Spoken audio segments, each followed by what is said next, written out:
কথা কৈছে তত্ত্বই ইয়াত এটা নিশ্চয় তত্ত্ব আছে। 335টা অধ্যায় 5,54,000 শব্দ, 10টা লক্ষণ, 12টা স্কন্ধ আৰু 18,000 শ্লোক। এই হৈছে শ্ৰীমদ ভাগৱতৰ সমষ্টি। এই ভাগৱত ক'ত পাইছিলে? কোনে লিখিছিলে? ব্যাসদেৱে। যেতিয়া তেওঁ 17খন পুৰাণ ৰচনা কৰি উগুল থুগুল মনেৰে বদৰিকা আশ্ৰমত বহি আছিল, প্ৰথম স্কন্ধ ভাগৱত এই কথাটো প্ৰকাশ হৈ গৈছে। তথাপিতো অকণমান আঁতৰি দিওঁ। কোনো সুখ শান্তি নাই, কলৈ যাওঁ কি কৰোঁ। সেই সময়তে দেৱৰ্ষীৰ নাৱত তাত উপস্থিত হ'ল। নাৱতক দেখাৰ লগে লগে ব্যাসদেৱে ভক্তিভাৱে সেৱা সৎকাৰ জনালে। জনাই তেওঁ ক'লে যে হে গুৰুদেৱ, মই যি কৰ্ম কৰোঁ ঈশ্বৰক আৰাধনা কৰিয়েই কৰোঁ। মই যদি ব্ৰহ্মক আৰাধনা কৰোঁ মোক তেতিয়া ভগৱন্তই দেখা দিয়ে। তথাপিতো মোৰ কিয় মনটোৰ সুখ শান্তি নোহোৱা হৈছে, মোক বুজাই দিয়ক। এই বুলি কোৱাৰ লগে লগে তেতিয়া ব্যাস নাৱতে কি বুলি ক'লে? নাৰদ বদতি শুনা মহামুনি ব্যাস, তুমিয়ে কৰিলা জগতক সৰ্বনাশ। আকস্মিতে লোক ৰাইলা শিক্ষা ধৰ্ম, নুবুজিলা তুমি উবে দৰ তত্ত্ব মৰ্ম। গৰিহিত কৰ্ম কুক লীলা ধৰ্ম বুলি, তোমাৰ বচনে লোক নাহিল সমনি। স্বভাৱে লম্পট বিষয় ইয়দ অনুৰাগ, স্বৰ্গ পালো বুলি ৰংগে কাপে শংখ চাগ। কৰৈ নানা শিক্ষা ধৰ্ম, নানা দেৱ পূজৈ, পুণ্য ক্ষয় হৈলে দুনাই নৰকতম জৈ। হে মহামুনি ব্যাস, তুমিয়ে জগতক কৰিলা সৰ্বনাশ। আকস্মিতে লোকক শিক্ষা ধৰ্মহে কৰালা, কিন্তু তুমি বেদৰ তত্ত্ববোৰ ভালদৰে বুজি নাপালা। তোমাৰ যিবিলাক পুৰাণ ৰচনা কৰিলা, সেই পুৰাণবিলাকে কোন দেৱীয়ে কি পালে সন্তুষ্ট হ'ব তুমি সুন্দৰভাৱে বৰ্ণনা কৰিলা। কিন্তু যিজন অনন্ত কোটি ব্ৰহ্মাণ্ডৰ হৰি অধিকাৰী, সেইজন কৃষ্ণ যে সৰ্বশ্ৰেষ্ঠ, তেওঁ যে দোষহাৰী, এই কথাটো ক'তো তুমি লিপিবদ্ধ নকৰিলা। সেইকাৰণে তোমাৰ এই জীৱবিলাক প্ৰাণে নাশে কৰাৰ কাৰণে তোমাৰ পাপ হৈছে। ইতিমধ্যে এই খন্তেক আগতে এই শ্লোকে কথাটো কৈছে যে প্ৰাণীগণ নিদিয়া মোক কৰৈ তাক মই দিওঁ মৃত্যু ভয় বুলি খন্তেক আগতে এই শ্লোকে কথাটো এই বৰ্ণনা কৰিছে। গতিকে তুমি কি কৰিলা? তুমি এই দেৱ দেৱীবিলাকক প্ৰাণনাশা কৰি তুমি ধ্বংস পথেদি নিলা। গতিকে তুমি যদি জ্ঞানীগণে তাক কৰে নিবাৰণ, আউৰ তাৰ বাক্য নামানে সিজন। যদি জ্ঞানীগণেও যদি এই কথাটোকে কয়, কাৰণ তোমাক কি বুলি ক'ব? এই ব্যাসতকৈও বৰ ডাঙৰ পণ্ডিত ওলালে, গতিকে কোনো নামানিব। সেইকাৰণে তুমি এখন শ্ৰীমদ ভাগৱত ৰচনা কৰা।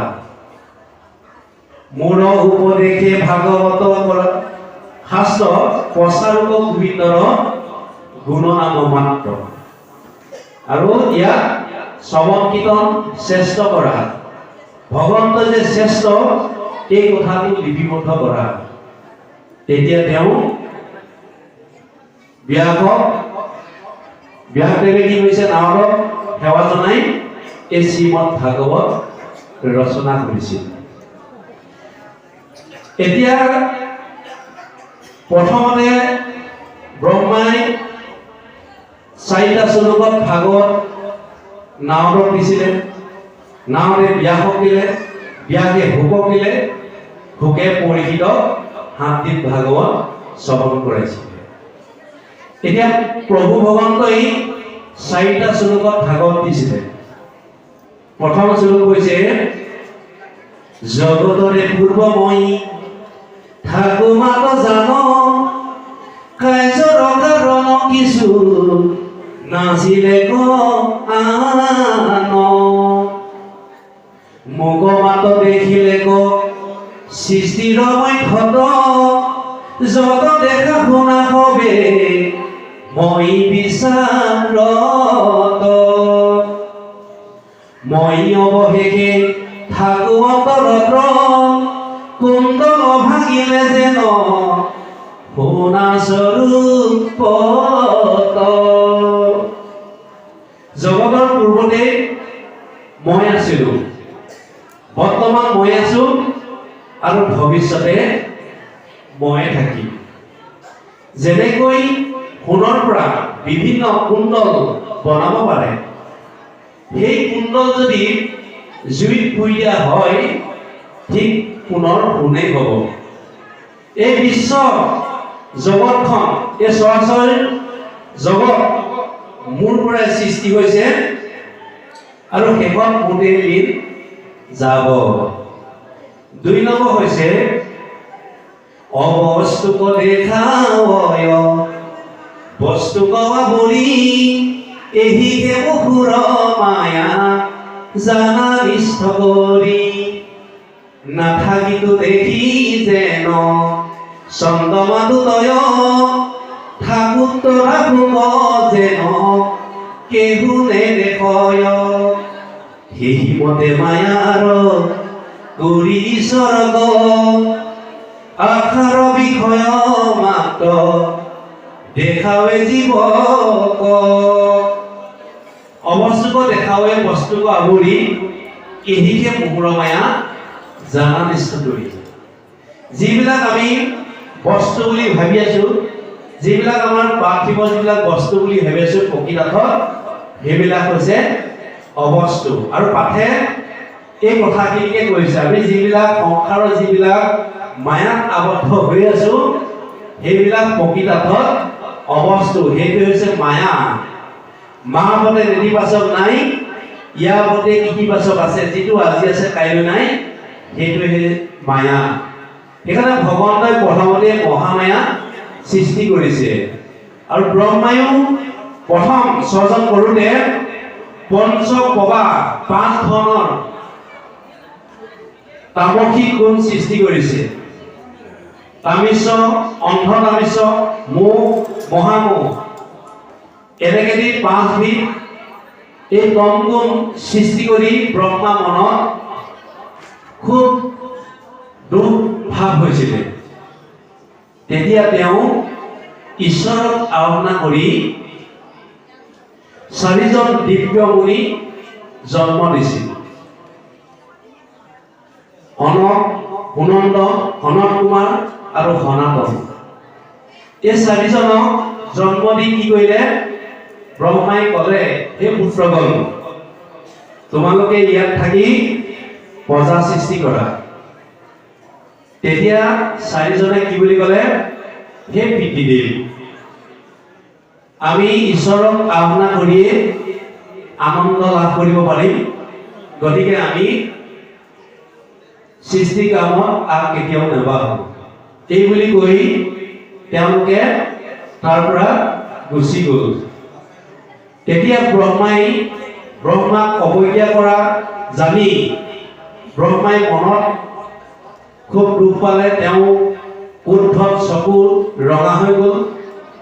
আৰু ৰঙা হোৱাৰ পিছত সেই চকু উদ্ধৰ পৰা ৰুদ্ৰক জন্ম দিলে। ৰুদ্ৰক জন্ম হৈ খুব চিঞৰি চিঞৰি কান্দিছিল আৰু পিতা ব্ৰহ্মালৈ চাই কৈছিল, হে পিতৃদেৱ, মই কি কৰ্ম কৰিব লাগে, মোক আদেশ দিয়ক।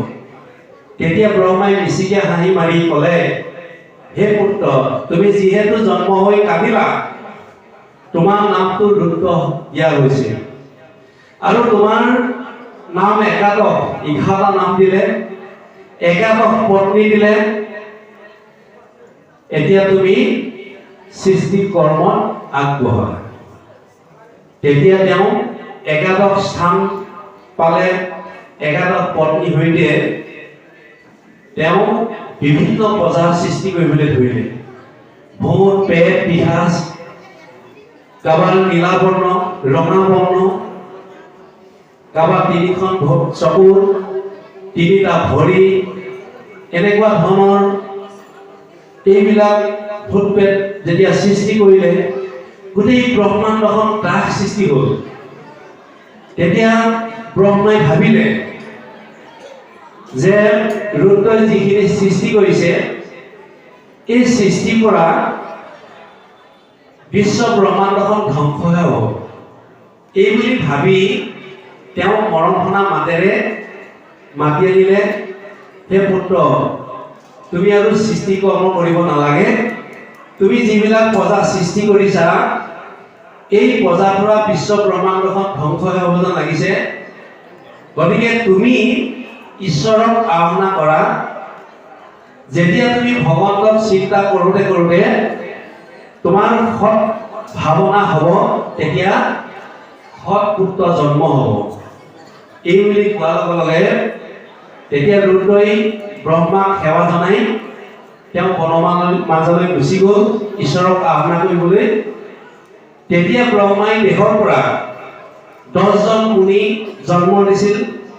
নাৰদ, অংগিৰা, অতি, পুলহ, পুলস্তি, দক্ষ, ভৃগু, মৰিচি, কুতু, এটাইকেইজন মহা পণ্ডিত জন্ম দি, মুনি জন্ম দি, যেতিয়া তেওঁ শেষত ভাবিলে যে মই যিবিলাক প্ৰজা মুনি জন্ম দিলোঁ, এইসকলৰ পৰা যে সৃষ্টি ব্ৰহ্মাণ্ডখন আৰু যে সৃষ্টি বহা নাই, তেতিয়া তেওঁ মনত ভাবি তেওঁ দেহটো ভাবিলে তেওঁ যে নাৰী নহ'লে সৃষ্টি কৰ্ম নাবাঢ়ে।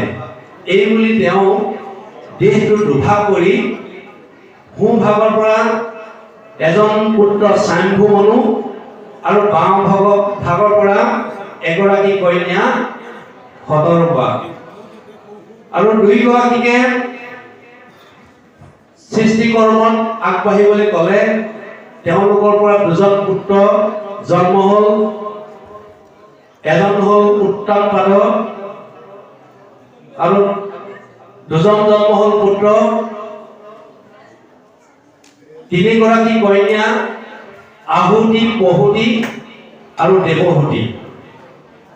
আৰু সেই দেৱহুতি, এতিয়া দেৱহুতি